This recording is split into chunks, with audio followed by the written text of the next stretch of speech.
Hello मित्रांनो, कशा आहात? स्वस्तच असणार, मस्तच असणार. बघा, आज माझ्यासोबत इतका धोका झाला की जिंदगीत कधी मी असा विचार पण केला नव्हता की असा धोका माझ्याबरोबर कधी होणार पण म्हणून. काय केलं, आज मस्त सकाळी सकाळी भूक लागली होती म्हणून खिचडी बनवायला घेतली आणि खिचडी कुकरमध्ये टाकले, तांदूळ धुवून मस्तपैकी, आणि एका सिट्टीमध्येच माझा गॅस गेला संपून. गॅस संपून गेल्यावर म्हणलं आता बापरे, काय करायचं आता? फक्त भातच झाला आणि डाळ नाही झाली, मग आता कसं खायचं?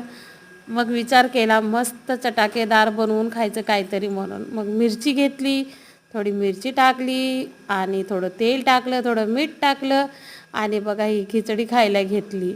एकदम चविष्ट लागली मला तर. तुम्हाला चविष्ट सांगा बरं तुम्ही पण खाऊन या. मग एक एक घास आपण सगळे मिळून खाऊ. तिखट तिखट एकदम झणझणीत.